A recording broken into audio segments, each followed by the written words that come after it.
I get this question a lot. How do I deal with people who are unkind towards me, critical of me, envious towards me, and just treat me badly, and just don't like me or they're after me? How do I deal with it? So this is relevant because we all face people from time to time who are not so nice to us. So how do we deal with this? How do we deal with this situation?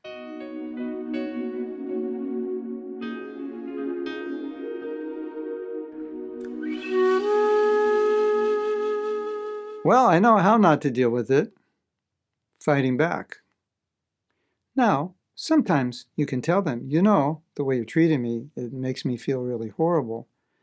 And you can have a conversation and you can communicate. But in many cases, that's not really an option, or it's not really something you feel would be suitable, productive, or comfortable, desirable.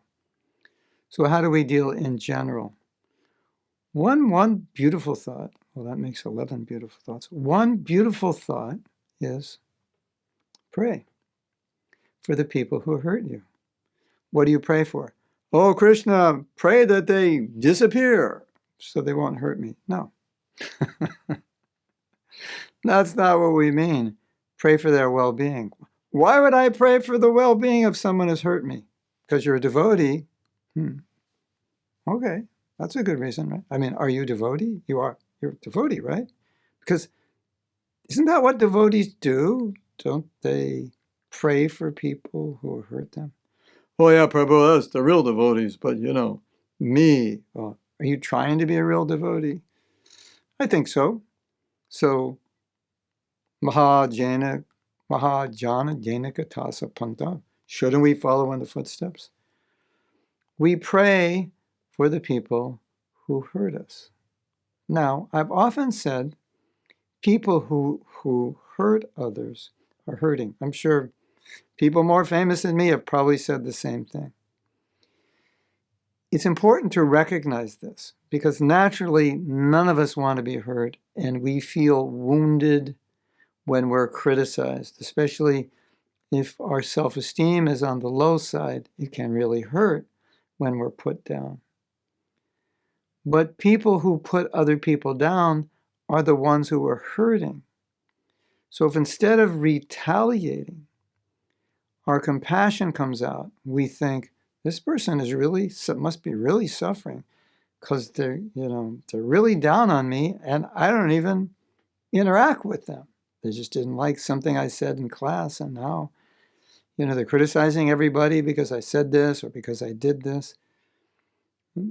They must have a difficult mind to deal with. They must have a difficult life. They may have had many difficult lives. So I feel bad for them. I feel sorry for them. I can feel their suffering.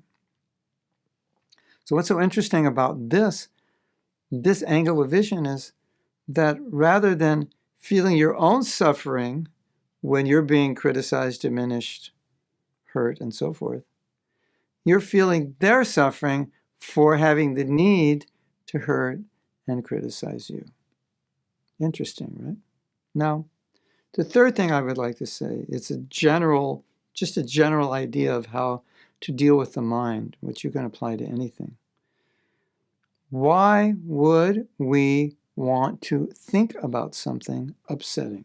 Well, the intelligence says, no, you wouldn't. And the emotion says, because I'm upset. Okay, so in a moment when you're not upset, go back to your intelligence. And when your intelligence becomes clear, you understand that if you dwell on things that are upsetting, do the math, you get upset. So why would you want to dwell on something that's upsetting? Because it's just going to upset you. So yes, it's upsetting that I was treated this way. Yes, it's upsetting the person said this or that. Am I going to ruin my whole life because of them? I hope not. Am I going to dwell on the person who said something that hurt me and dwell on what they said? I hope not. It's not smart. So just understand the principle. If you dwell on things which are hurtful, yes, exactly, you become hurt. If you dwell on things which are disturbing, exactly, you become disturbed.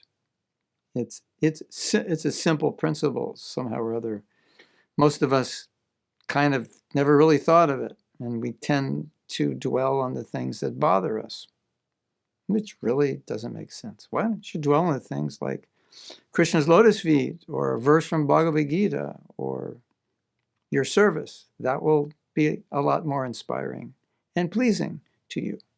Hare Krishna.